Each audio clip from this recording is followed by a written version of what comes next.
I feel like her calling out Cathy Engelbert by name was very explosive and highlighting these conversations that she's had with her in private and how nothing has happened. So now she's bringing them to the public.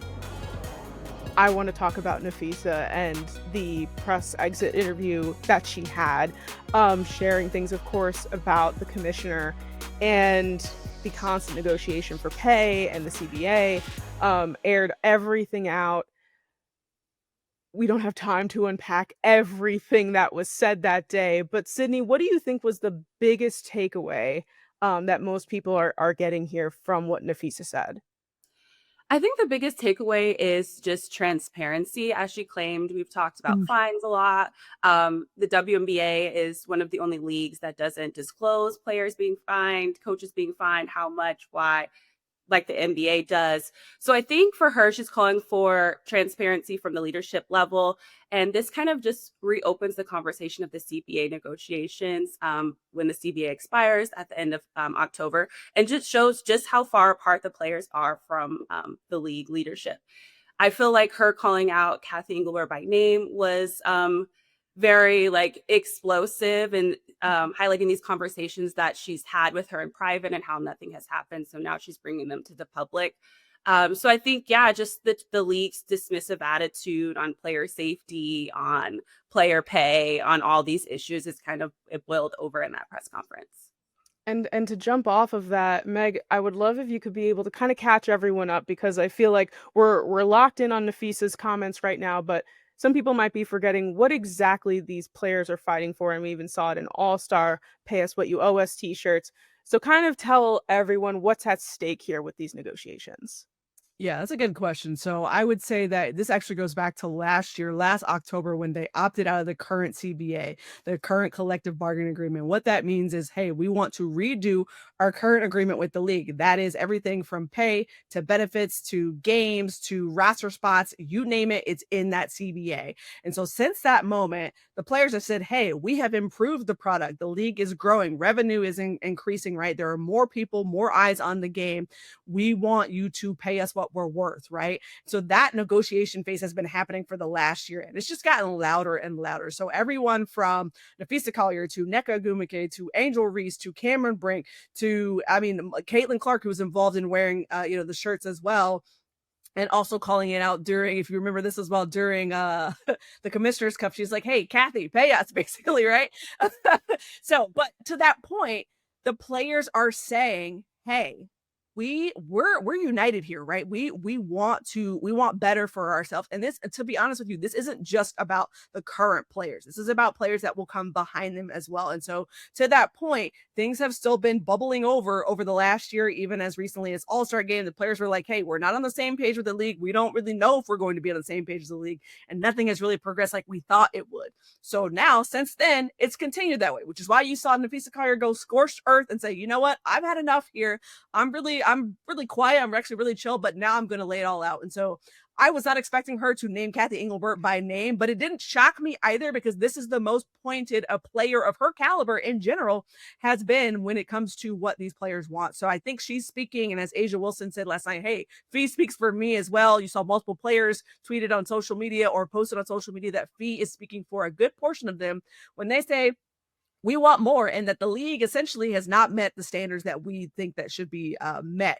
So what happens now is a really good question. I'm not sure that many people know what happens now, but I will say this new CBA is probably not going to get ratified by the end of the month, the October 31st deadline. So that's one thing. A lockout could be on the horizon. And then it's not out of the question, because the murmurs have already started about what happens with Cathy Engelbert going forward, because this is not the first time that Engelbert has had a what would be perceived as a misstep during her tenure. So the calls for her job, unfortunately, could get louder in this realm. Now, I don't know if that happens or not, but I just want to prepare people for what we're potentially looking at. This move by Napheesa Collier was fabric shifting. It is like landscape seismic shifting. Like this was strategic call out, right? So what happens now is really in the W's court, but I'm very curious to see how they respond to all of this. Meg, I think you brought up a really great point with the thought that there are consequences here that could be a lockout or a strike. And I want to hear both of your opinions here.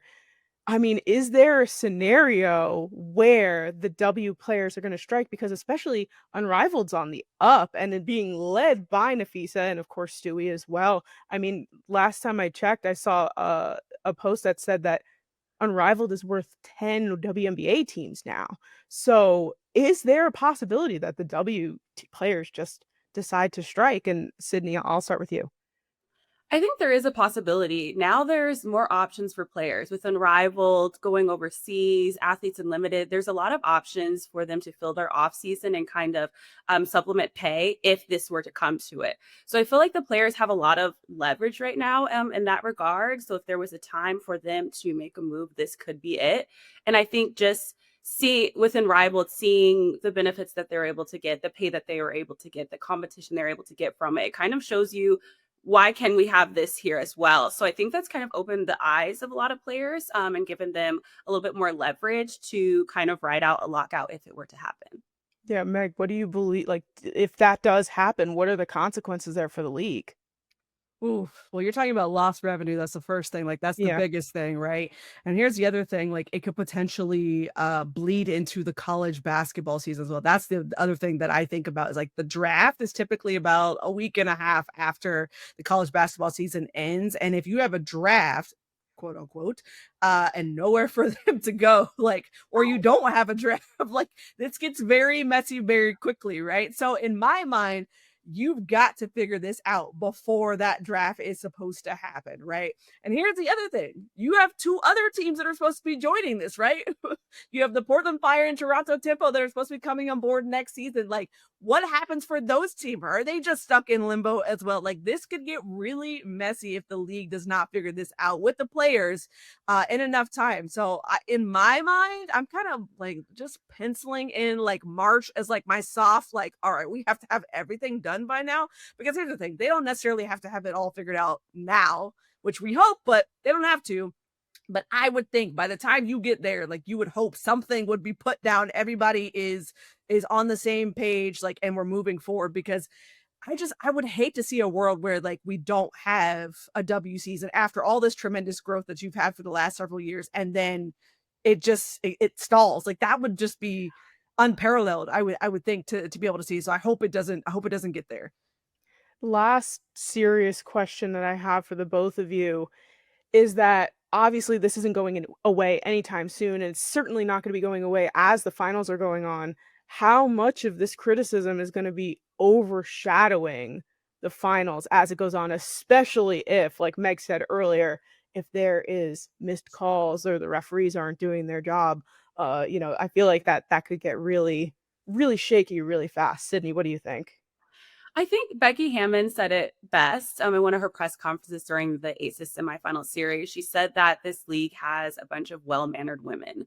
So the way that some of the calls have been going, she said in the NBA, that could lead to fights. She said, but we have a bunch of well-mannered women who are going to handle themselves the best way that they can. I think that the women in the league have showed that they're not afraid of speaking out against things that are wrong, even if it does result in fines. So I feel like they will vocalize how they're feeling, but I don't feel like they'll take it to a point where it could boil over because, like Becky said, they're well mannered. And I think that they're always going to put their best foot forward. But they are going to demand and they are going to speak up if something is what they deem unfair. Meg, thoughts? Yeah, I'll say this. I think that it'll certainly be around, but I would hope that what I guess you could say tops everything is the good basketball that's going to take place. The finals are a really good time, as we saw last year, like with one of the most epic finals I think I've ever witnessed. Is that this is the best time of the year to showcase the product on the floor, to showcase what these players are worth.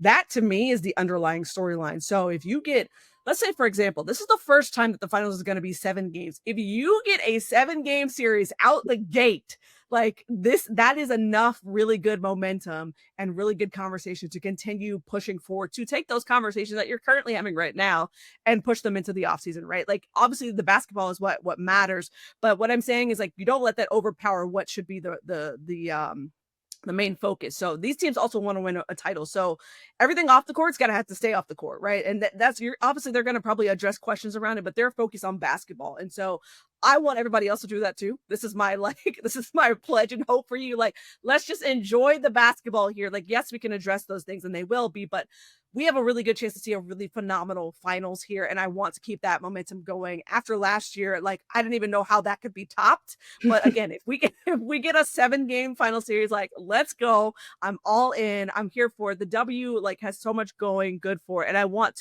us to continue to move forward for that. I know it. The first finals being a 7-game series, how incredible would it be to actually have the full 7 games played? It would be incredible.